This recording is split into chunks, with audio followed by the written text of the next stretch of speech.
Halo teman-teman, idola P3K, tetap semangat, tetap optimis, dan tetap berdoa. Semoga tahun ini adalah tahun keberuntungan kalian untuk mendapatkan NIP P3K. Amin. Bertemu lagi dengan saya, Coach Gimpera Ginting, di mana pada pertemuan kali ini kita akan membahas tentang rumus-rumus keperawatan. Nah, materi ini menurut saya adalah materi yang lumayan berat karena kita akan berkecimpung dengan rumus-rumus yang sudah ditetapkan.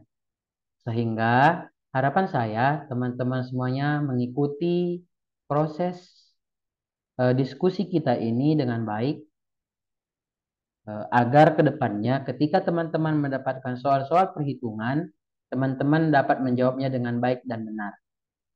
Baik teman-teman, langsung aja kita ke materi di mana pada pertemuan ini kita akan membahas beberapa poin materi. Yang pertama itu kita akan membahas tentang rumus tetesan infus. Yang kedua, luka bakar. Yang ketiga, rumus pemberian obat. Yang keempat, perhitungan HPL. Yang kelima, perhitungan tinggi fundus uteri. Yang keenam, perhitungan Apgar score. Yang ketujuh, perhitungan GCS. Dan yang kedelapan adalah imunisasi. Baik, langsung saja kita masuk ke topik yang pertama yaitu tetesan infus. Teman-teman bisa membaca dalam slide bahwa kita disuruh mencari tetes infus per menit. Jumlah tetesannya berapa? Di mana seperti yang kita tahu, rumusnya itu adalah jumlah volume dalam cairan dikali faktor tetes dibagi lama pemberian dikali 60 menit. Ini adalah rumus baku dan ini harus dihafal. Langsung saja kita ke soal.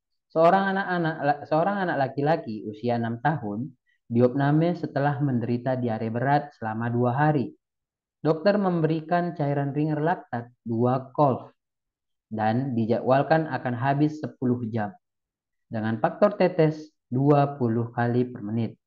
Saat ini infus sudah berjalan selama 7 jam. Cairan yang tersisa adalah 350 mili. Berapakah jumlah tetesan per menit yang diperlukan agar infus habis tepat waktu? Nah, di sini semuanya sudah dikasih tahu. Jumlah volume cairan awalnya itu adalah 2 kolv. 2 kolv itu sama dengan 1000 mililiter. Kemudian faktor tetesnya adalah 20 kali per menit. Lama pemberiannya juga udah dikasih tahu yaitu 10 jam. Dan waktunya juga udah 60 kali per menit. Nah, yang perlu kita garis bawahi adalah pemberian infus sudah berjalan selama 7 jam dan sisanya hanya 350 mili. Berarti waktu yang diperlukan ataupun waktu yang tersisa adalah 10 kurang 7 sama dengan 3 jam. Jadi langsung aja kita masukkan ke rumus. Jumlah volume cairan tadi kan 1000. Sedangkan setelah berjalan 10 jam tinggal 350 mili. Berarti 350 mili dikali faktor tetes. Faktor tetesnya tadi 20 dikali 20 per lama pemberian. Lama pemberian awalnya kan 10 jam. Sedangkan sudah berlangsung selama 7 jam. Berarti 10 dikurang 7 sama dengan 3 jam. Dikali 60 menit. Sama dengan 7.000 dibagi 180. Jadi didapatlah jumlah tetesannya itu 38,88 tetes per menit. Jadi jawabannya adalah yang bagian E. Nah, ketika nanti teman-teman menjumpai kasus sama seperti ini dan di opsi jawaban tidak ada jawaban ataupun pilihan 38,88, maka teman-teman bisa membulatkannya ke arah yang paling dekat. Jika nanti nilai yang kita dapatkan itu di atas 35,6 ke atas, maka kita membulatkannya menjadi 36. Demikian halnya dalam contoh ini, kita dapat 38,88 maka kita bulatkan ke 39 kali per menit. Jadi jawabannya adalah yang E.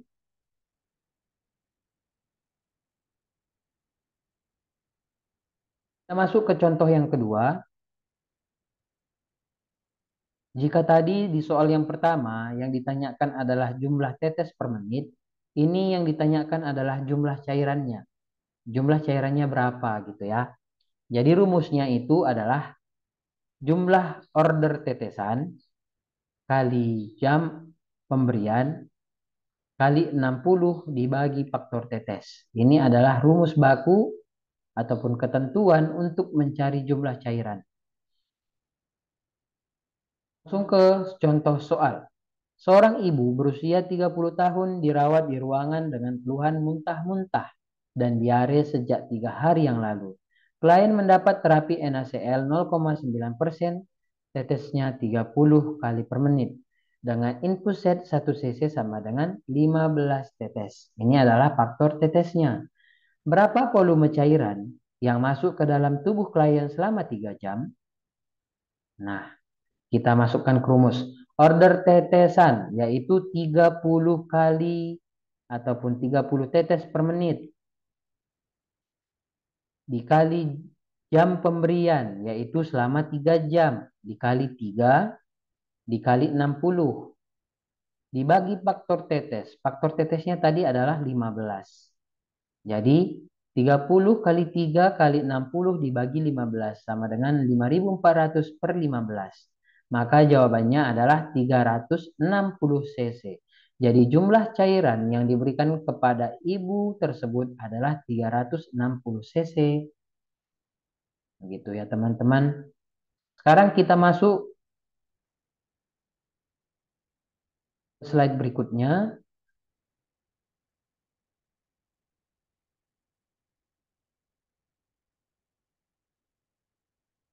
Masih seputaran tentang pemberian infus. Di sini yang ditanyakan adalah lama pemberiannya. Jadi tadi pertama kan jumlah tetesan infus, yang kedua jumlah cairan. Ini berapa jam infusnya habis? Itulah secara singkatnya ya. Jadi di sini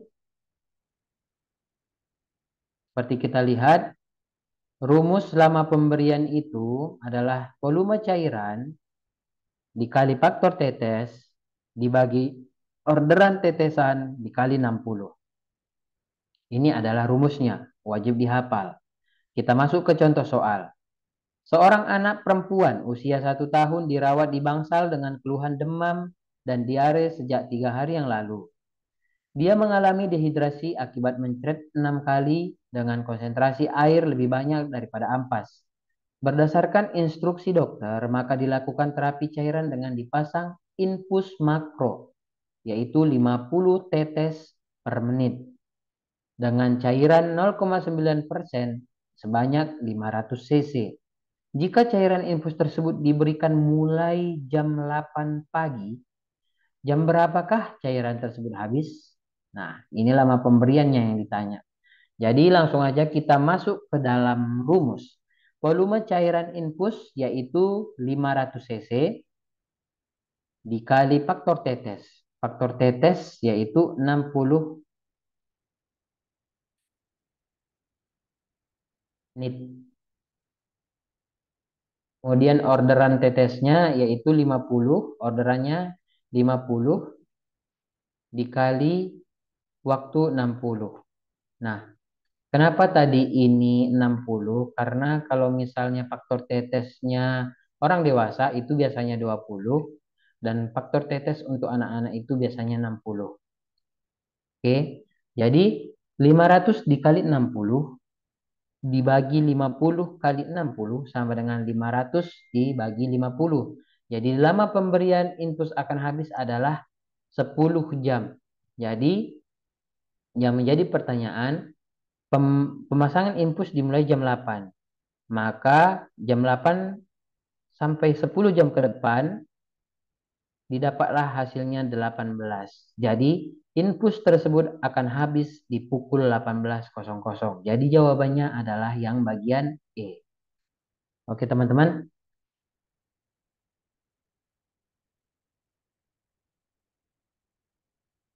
itu adalah seputar tentang pertanyaan tentang rumus tetesan infus. Sekarang kita masuk ke topik yang kedua yaitu luka bakar. Nah, luka bakar ini juga sangat sering masuk ke dalam soal-soal P3K ataupun soal-soal CPNS.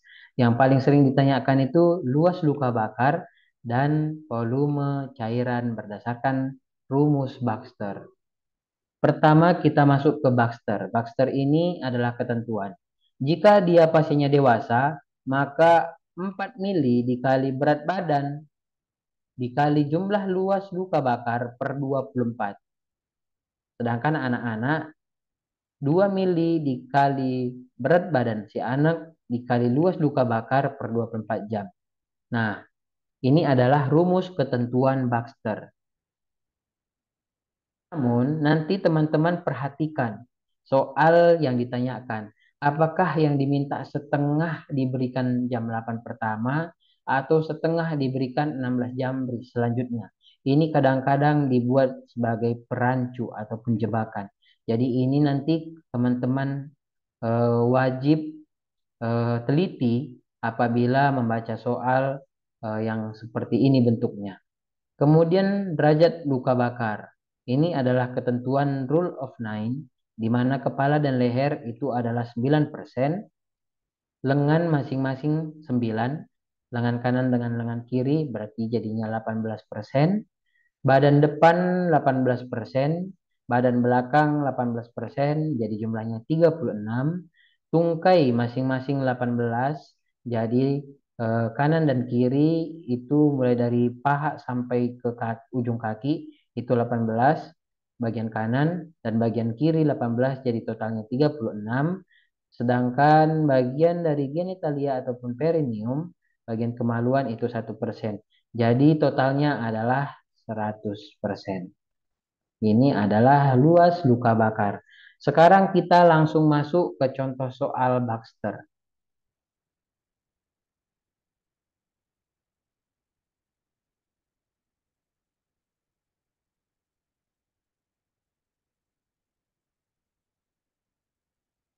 Nah, ini adalah contoh Baxter ya teman-teman.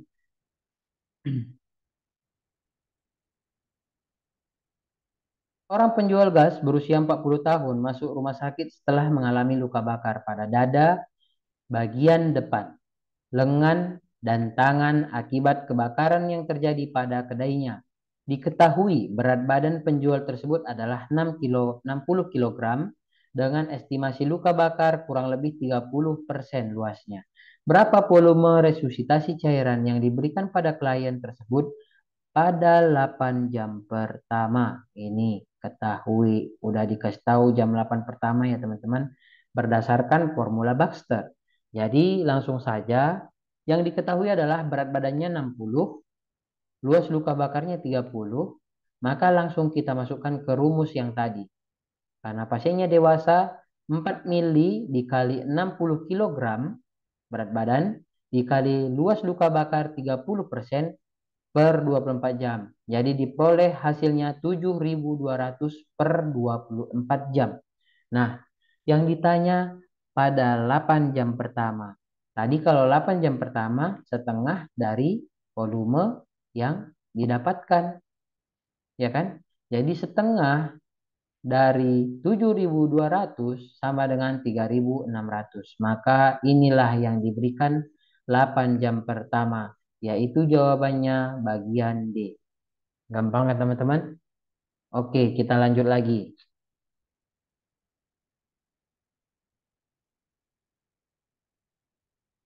Sekarang kita masuk ke derajat luka bakar. Kita akan menghitung luas luka bakar berdasarkan rumus rule of nine.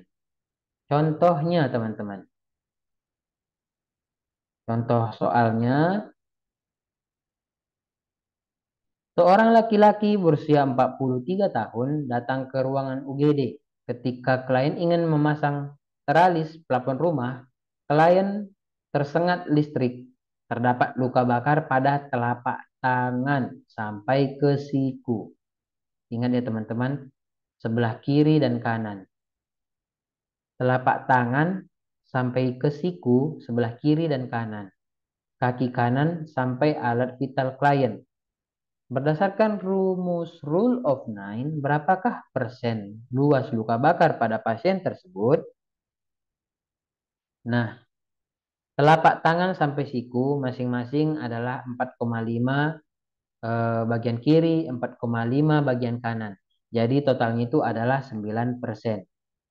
Kaki kanan, kaki kanan 18% dan genitalia 1%. Jadi luas luka bakar yang terjadi pada pasien tersebut adalah 9 ditambah 18 sama dengan 27 tambah 1% sama dengan 28%. Jadi total luas luka bakar yang terjadi pada pasien tersebut adalah 28%. Jadi jawabannya adalah yang A.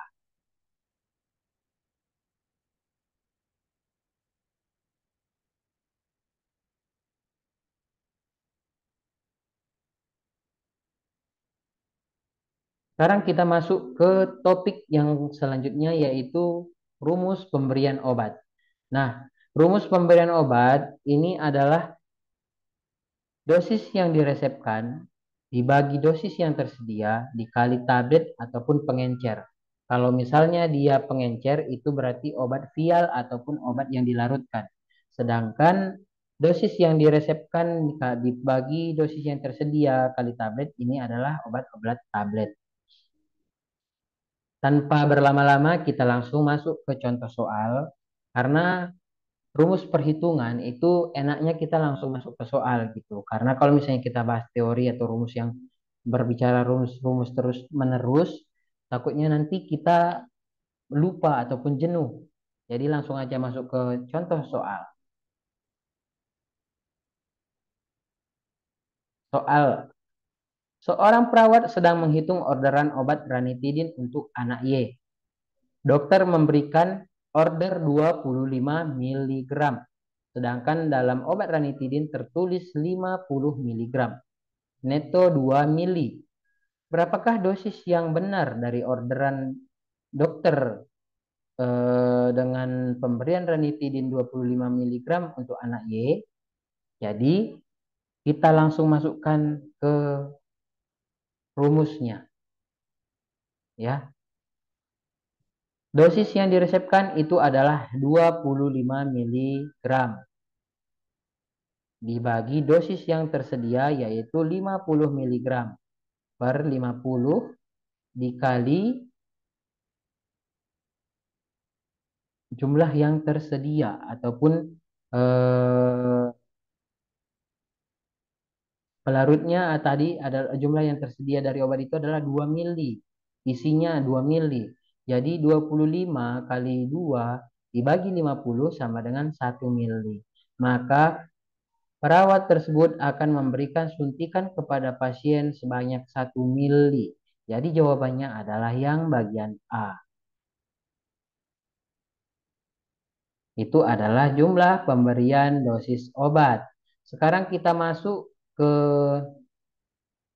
materi ataupun topik yang berikutnya, yaitu rumus menghitung hari tafsiran lahir atau hari perkiraan lahir. Nah, rumus HPHT ini merupakan soal yang sederhana, tapi ketika kita sudah berfokus dengan soal-soal yang eh, rumit, maka kadang-kadang kita bisa melupakan soal-soal yang sederhana ini. Jadi untuk menghitung hari perkiraan lahir, rumusnya itu ada dua teman-teman.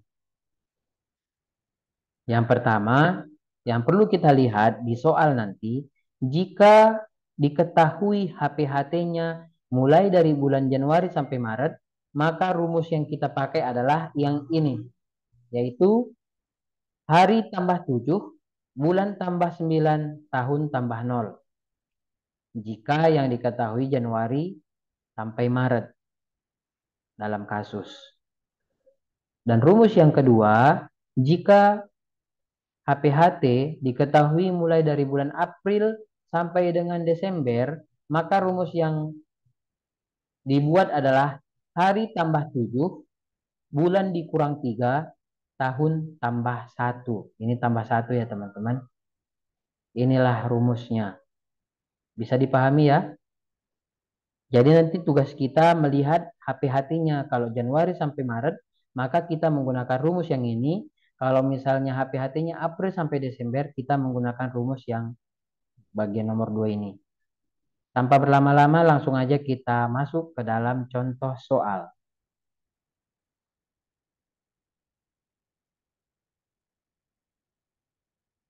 Nah, contoh soalnya teman-teman, seorang perempuan hamil 28 minggu ingin mengetahui hari perkiraan lahir bayinya. HPHT-nya adalah 27 Juli 2023. Tanggal berapakah perkiraan lahir bayi tersebut? Nah, ini di bulan Juli. Berarti kita menggunakan rumus yang kedua. HPHT 20 Juli 2023. Jadi tanggal tadi ditambah 7, berarti tanggal 27, bulannya tadi dikurang 3 di rumus yang kedua, berarti 7 kurang 3 sama dengan bulan April. Kemudian tahun 2023 tambah 1 yaitu 2024. Jadi perkiraan tafsiran lahir adalah tanggal 27 di bulan April tahun 2024. Maka jawabannya adalah bagian E. Simpel kan teman-teman? Nah, ini harus dihafal rumusnya karena ini pasti masuk ke dalam ujian. Contoh soal ujian.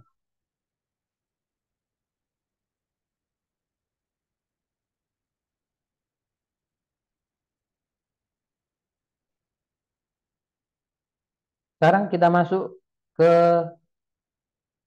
topik yang selanjutnya yaitu tinggi fundus uteri, yaitu rumus menghitung usia kehamilan. Rumus menghitung usia kehamilan, tinggi fundus uteri dalam sentimeter dibagi 3,5 cm dikali umur kehamilan dalam bulan. Ingat, dalam bulan teman-teman. Dalam bulan. Oke. Jadi tanpa berlama-lama langsung aja kita masuk ke contoh soal.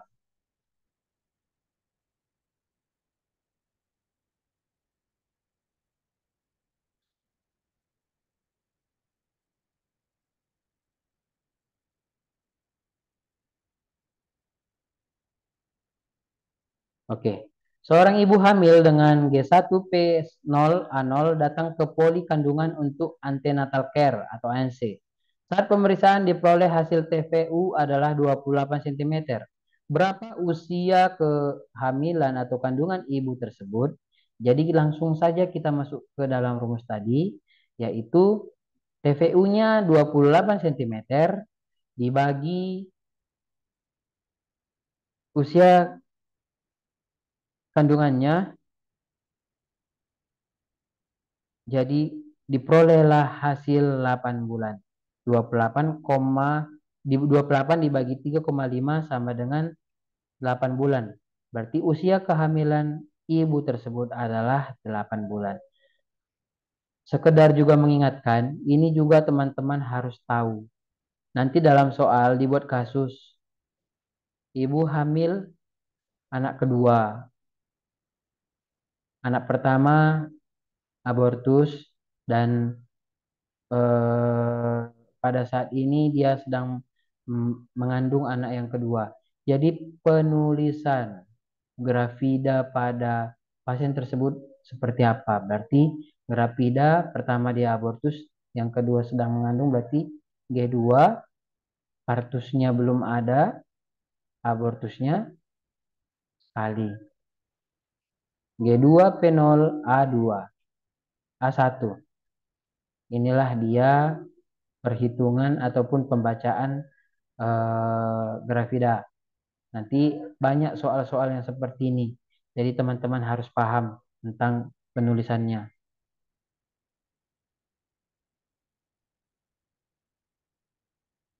Sekarang kita masuk ke topik yang selanjutnya yaitu Afgar Score. Nah, Afgar Score ini kemarin juga masuk. Nanti dikasih tahu dalam kasus pasien mengalami kebiruan, terus denyut jantung kurang dari 100, kemudian refleksnya hanya sedikit, kemudian tonus ototnya gerakan aktif, kemudian usaha bernapasnya tidak teratur. Maka jumlah Apgar skor pada pasien tersebut adalah berapa? Berarti jawabannya adalah berapa, teman-teman? Itu nanti dihitung semua totalnya, kemudian nanti jawablah sesuai dengan yang ada di soal. Kemudian ada juga pertanyaan, ketika kita sudah mendapatkan poin Apgar skornya itu 6 misalnya. Jadi yang ditanya, pasien itu masuk ke dalam aspeksia berat, sedang, ringan, ataupun bayi normal. Jadi itu juga harus tahu kita klasifikasi pembagian derajat aspeksia berdasarkan Apgar skor tersebut. Jadi indikator Apgar skor ini namanya juga Apgar. Berarti A-nya itu appearance, yaitu warna kulit. Kalau dia biru pucat, berarti skornya 0. Kalau dia tubuh kemerahan ekstremitas biru, itu skornya 1. Kalau seluruh tubuh kemerahan, itu berarti 2.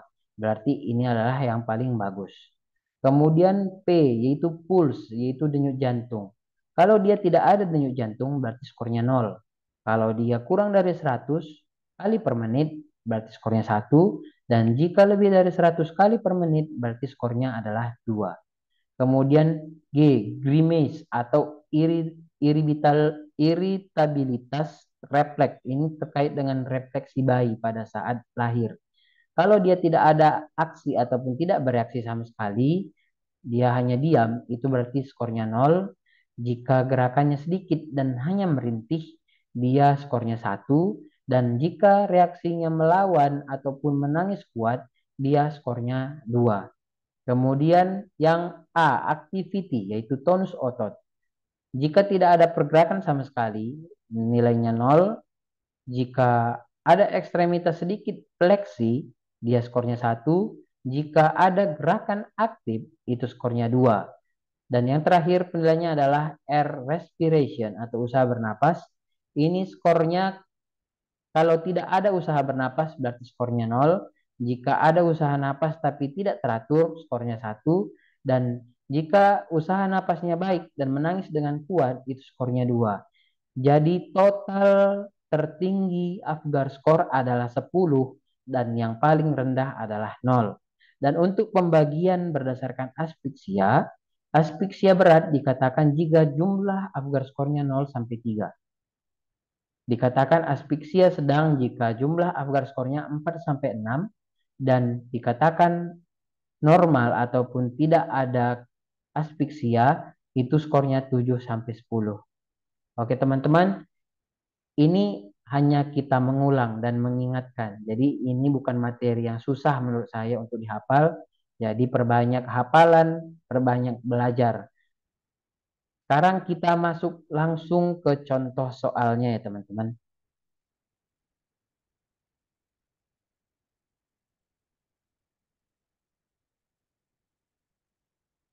Oke, jadi kita masuk ke dalam contoh soal.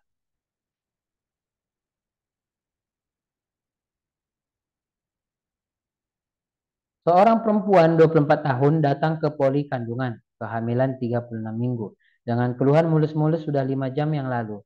Pada hasil pemeriksaan, perawat menganjurkan klien untuk jalan-jalan sekitar poli. Setelah dirasa cukup, pasien mendatangi perawat dan dilakukan pemeriksaan dalam dan hasilnya sudah masuk ke pembukaan lengkap. Perawat membantu persalinan jam 10:30, lahirlah bayi A dalam kondisi berat badan 3000 mg dan perawat melakukan pemeriksaan Apgar skor. Berapakah nilai tertinggi dari Apgar skor?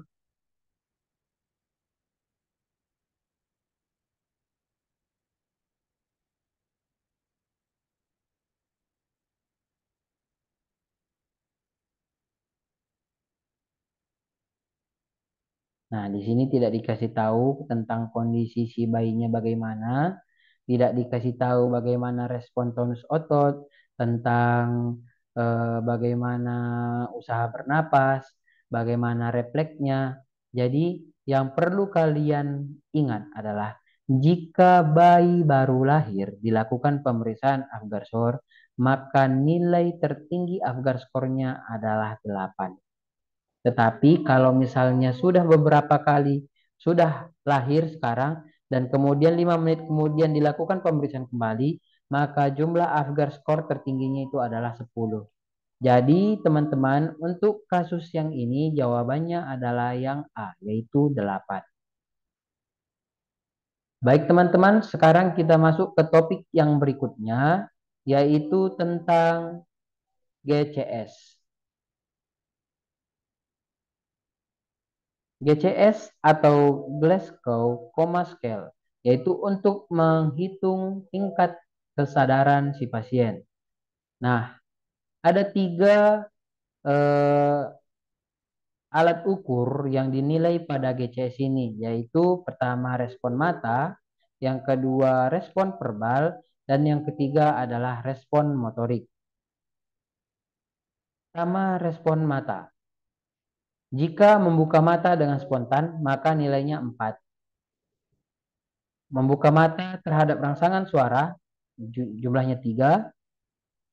Membuka mata terhadap rangsangan nyeri, skornya 2.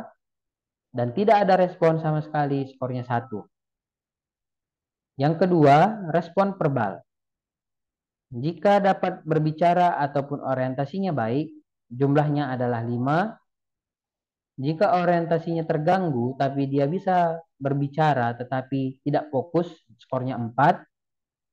Jika hanya mengeluarkan kata-kata saja tetapi tidak jelas, itu skornya 3.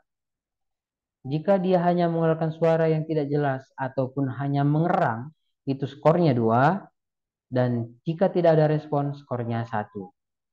Kemudian parameter yang ketiga adalah respon motorik. Mampu bergerak aktif, skornya 6. Mampu melokalisir nyeri, skornya 5. Mampu melakukan fleksi ataupun menarik, menjauhi nyeri, itu adalah 4. Mampu melakukan fleksi abnormal, itu skornya 3.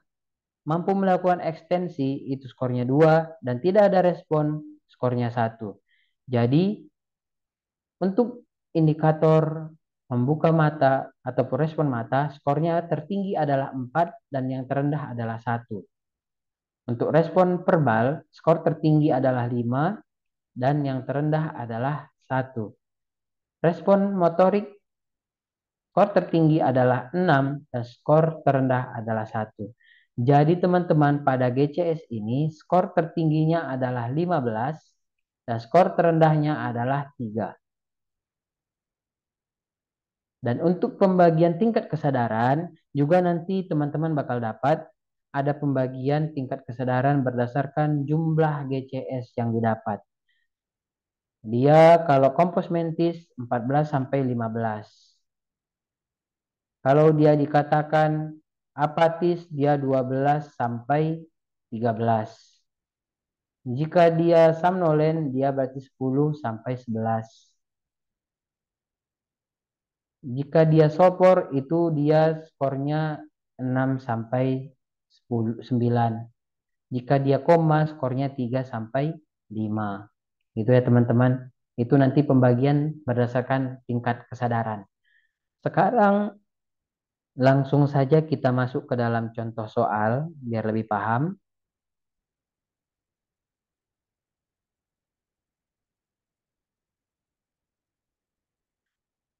Contoh soalnya teman-teman, seorang laki-laki usia 38 tahun dirawat di ruang ICU dengan penurunan kesadaran. Diagnosis medis cedera kepala. Dari hasil pemeriksaan fisik didapatkan pasien mampu membuka mata dengan rangsangan cubitan, yaitu berarti rangsangan nyeri. Berarti udah bisa lah ya tahu bahwasanya membuka mata dengan rangsangan nyeri itu pas skornya tadi 2. Skornya 2. Kemudian mampu menarik area yang nyeri pada lokasi cubitan. Berarti mampu melokalisir nyeri. Berarti jawabannya motoriknya adalah yang poin keempat tadi. M4. Kemudian mampu menarik area yang nyeri pada lokasi cubitan. Terus yang verbalnya tidak mengucapkan kata, hanya suara mengerang. Nah, kalau suara mengerang berarti yang dua. Karena dia mengeluarkan suara yang tidak jelas ataupun hanya erangan. Jadi P-nya 2. Jadi bagaimana penulisan GCS pada kasus di atas? Jadi GCS-nya adalah E2 M4 V2. Jadi skornya adalah 8. Jadi jawabannya adalah yang E. Kalau berbicara tentang tingkat kesadaran, GCS 8 itu berada pada kondisi somnolen. Jadi jawabannya adalah yang bagian E. Sekarang kita masuk ke topik yang berikutnya lagi teman-teman. Yaitu tentang imunisasi. Nah, imunisasi ini merupakan salah satu materi yang banyak keluar pada soal-soal tahun sebelumnya. Yang ditanyakan nanti adalah imunisasi yang dapat diberikan secara bersamaan. Imunisasi yang dapat diberikan pada anak usia misalnya berapa bulan. Imunisasi dilakukan kemudian anak demam. Jadi apa yang harus dilakukan jika pasien mengalami demam akibat dari imunisasi? Kemudian tempat penyimpanan imunisasi. Nah, itulah yang dibahas di program imunisasi ataupun imunisasi ini. Jadi teman-teman ini ada tabel, ini kalian bisa baca bahwa umur 0 sampai 24 jam itu diberikan imunisasi hepatitis B.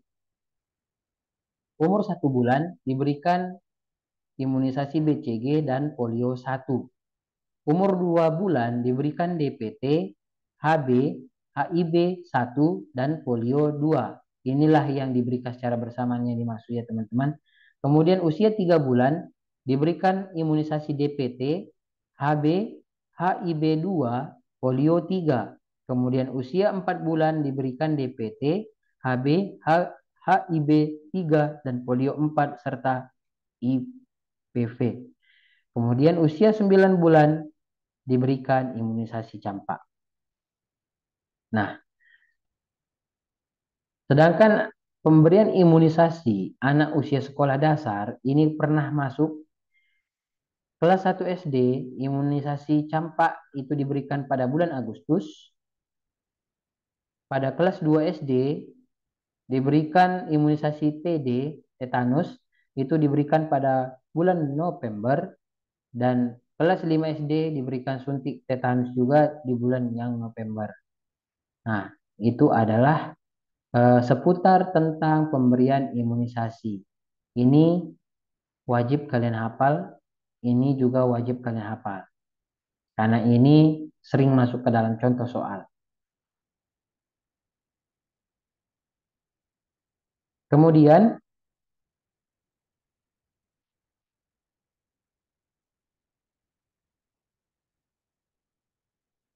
sekarang kita bahas tentang dosis dan tempat serta cara penyuntikannya. Jadi ini kemarin banyak masuk ke dalam contoh soal. Ya, yang pertama kita bahas di mana vaksin polio itu harus disimpan di suhu minus 15 sampai dengan minus 25 derajat Celcius. Sedangkan vaksin DPT, HB, HIB, DT, BCG, campak, TD, IPP, sama hepatitis B ini disimpan dalam suhu ruang yaitu 2 derajat Celcius sampai 8 derajat Celcius. Ini harus kalian hafal karena nanti ditanya tempat penyimpanan suhu yang bagus untuk vaksin BCG. Berapa derajat katanya. Yang ini aja kalian ingat. Yang penting hanya polio yang beda, sedangkan yang lainnya itu sama. Oke. Kemudian kita masuk ke jenis vaksinnya, dosisnya, cara pemberiannya, dan tempat pemberiannya. Ini kemarin masuk ke dalam soal. Bagaimana cara pemberian polio dan berapa tetes dan di mana lokasi pemberiannya. Itu kemarin ada soal yang didapatkan oleh saya. Jadi teman-teman, ini kalian wajib hafal betul karena ini betul-betul penting ya. Yang pertama suntik hepatitis B. Dosisnya 0,5 ml diberikan secara IM, lokasinya di bagian paha. Mau paha kanan mau paha kiri bebas. Yang kedua, vaksin BCG. Ini diberikan dosis 0,05 ml, diberikan secara IC, intrakutan, lokasinya lengan kanan atas. Kemudian vaksin polio. Ini diberikan jumlahnya 2 tetes, cara pemberiannya dengan oral, tempatnya di mulut. Kemudian vaksin IPP. Itu dosisnya 0,5 ml, cara pemberiannya intramuskular, dan pemberiannya itu di bagian paha kiri. Kemudian vaksin DPT, HB, dan HIV itu dosisnya 0,5 ml diberikan secara intramuskular, lokasinya itu paha untuk bayi, lengan kanan untuk batita. Bagi bayi, dia disuntikkan di bagian paha, kemudian pada bayi dengan usia 3 tahun itu di lengan kanan. Nah, kemudian vaksin campak. Ini dosisnya 0,5 ml diberikan secara subkutan di bagian lengan kiri atas. Kemudian DT 0,5 ml diberikan secara intramuskular ini di lengan kiri atas. Kemudian TD 0,5 ml diberikan secara intramuskular, lokasinya lengan kiri bagian atas. Nah, itu adalah seputar ketentuan vaksin imunisasi. Jadi kalian harus hafal. Saya tahu kalian capek, tapi itulah yang terbaik perjuangan seseorang untuk mendapatkan NIP. Nah, di sini juga ada ketentuan vaksin sisa ya. Di sini jenis vaksin polio, misalnya pemakainya 2 minggu, dari setelah dibuka IPP itu 4 minggu. Ini bisa kalian baca, karena ini hanya sebagai tambahan menurut saya. Kemudian sekarang kita langsung saja masuk ke contoh soal imunisasi.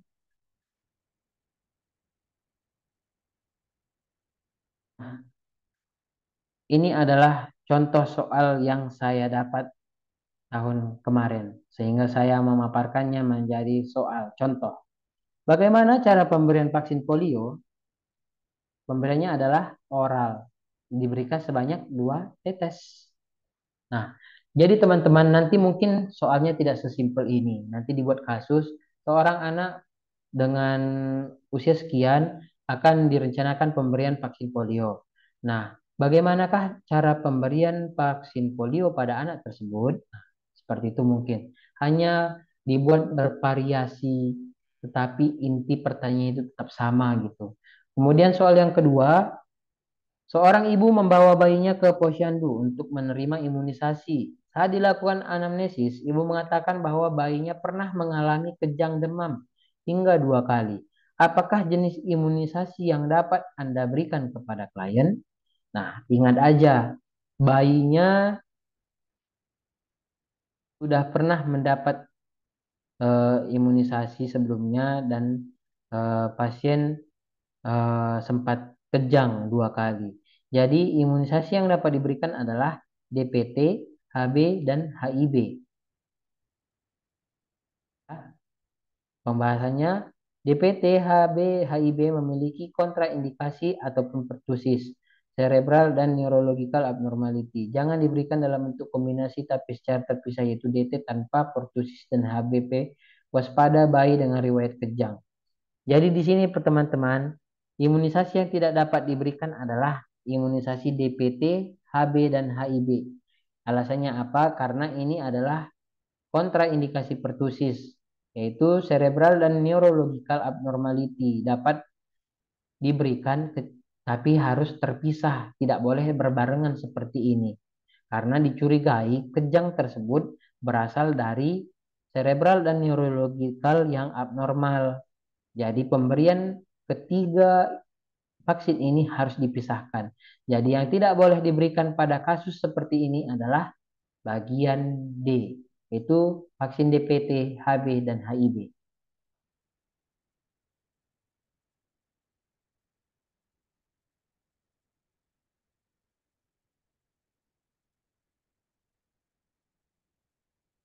Terus kemudian masuk ke soal yang berikutnya, di manakah tempat penyimpanan vaksin polio yang akan diberikan ke masyarakat? Jadi seperti yang saya tadi maksud, bahwa pemberian vaksin polio itu dia harus dosis suhu minus 15 sampai minus 25 derajat Celcius. Jadi dia tidak boleh diberikan di suhu ruangan biasa. Jadi dia harus disimpan di bagian cool box. Karena cool box ini adalah bisa dibawa-bawa. Karena di sini dikatakan vaksin dilakukan pemberian vaksin ke masyarakat. Kan nggak mungkin kulkas yang dibawa-bawa ke masyarakat kan? Pasti ada alat portable pengganti kulkas yang ditempatkan sebagai tempat vaksin dan nama alat itu adalah coolbox karena coolbox ini sudah dialasi dengan es jelly yang kristal. Jadi untuk suhu tempat penyimpanan vaksin polio ini masih dapat diterima dengan diberikannya coolbox tersebut. Jadi jawabannya adalah yang bagian B. Nah, sekarang kita masuk ke topik selanjutnya yaitu oksigenasi. Nah, pemberian oksigen, apalagi kita yang di pelayanan, mungkin adalah hal yang sudah nggak asing lagi. Karena kadang-kadang tanpa diinstruksikan pun kita sudah mandiri memberikan terapi oksigen kepada pasien. Tinggal kita melihat saturasi, apalagi teman-teman yang bekerja di ruangan ICU pasti sudah lebih paham dibandingkan saya pribadi misalnya. Nah, kebetulan saya juga bekerja di ruangan ICU, jadi kita ada pakai monitor. Jadi dari tampilan monitor, ketika kita mengetahui saturasi oksigennya, kita langsung dapat memberikan terapi oksigen apa yang tepat untuk pasien dan berapa aliran oksigen yang diberikan kepada pasien tersebut. Nah, yang pertama adalah oksigen pemberian nasal kanul. Pemberian nasal kanul ini alirannya paling maksimal adalah 6 dan yang paling rendah adalah 1. Jadi kita lihat FiO2-nya nanti teman-teman. Kalau misalnya dia FiO2-nya kita mau mendapatkan sedikit, sedikit aja yang kita perlukan, berarti alirannya cukup 1 sampai 2 liter. Kalau kita mau mendapatkan FiO2-nya itu sedang, berarti 3 sampai 4 liter. Dan kalau misalnya FiO2-nya kita ingin mendapatkan yang maksimal 38 sampai 44, maka kita membuat alirannya itu 5 sampai 6 liter. Kemudian simple mask. Simple mask ini adalah sungkup tapi tidak ada kantong. Dia dosisnya itu 6 sampai 10. Ada juga yang 6 sampai 10 liter di mana FO2 yang diharapkan itu adalah 35 sampai 60%. Kemudian non rebreathing mask atau NRM. Ini eh, NRM dia masker masker yang ada simpelnya itu yang ada masnya tapi dia ada kantongnya. Jadi dia alirannya itu paling rendah adalah 6 dan yang paling tinggi adalah 15. Dan ini adalah target pemberian ataupun target yang diinginkan dari FiO2-nya. Kemudian masker Venturi ini adalah pemberian aliran tetap, yaitu aliran tetap sesuai dengan indikasi. Kemudian headbox yaitu 8 sampai 10 liter. Kemudian ventilator mekanik ini bervariasi sesuai dengan jumlah yang dibutuhkan oleh pasien dan pengaturan ventilatornya. Ini biasanya pasien-pasien yang sudah dilakukan intubasi. Sedangkan kalau misalnya kita berbicara dari nilai saturasi oksigen, ini, seperti yang saya jelaskan tadi di awal, jika saturasi di bawah dari 85%, maka yang diartikan bahwa pasien mengalami hipoksia berat, sehingga perlu dibantu ventilasi ataupun ambubek misalnya, ataupun dengan pemberian eh, TT yang disambungkan dengan mesin ventilator karena sudah dibantu dengan terapi oksigen yang lain tetapi tidak ada perbaikan yang lebih baik. Kemudian saturasi 85 sampai kurang dari 90 itu hipoksia sedang, ini juga dapat diberikan bantuan ventilasi. Kemudian 90 sampai kurang dari 95% ini hipoksia ringan. Ini dapat diberikan dengan sungkup, dengan reservoir ataupun simple mask. Kemudian 95 sampai 100% ini masih dalam batas normal. Ini dalam pemberian masker ataupun pemberian oksigennya dapat diberikan nasal kanul ataupun sungkup sederhana. Jadi ini adalah ketentuan-ketentuan dalam pemberian oksigenasi pada pasien. Langsung saja kita masuk ke dalam contoh soal.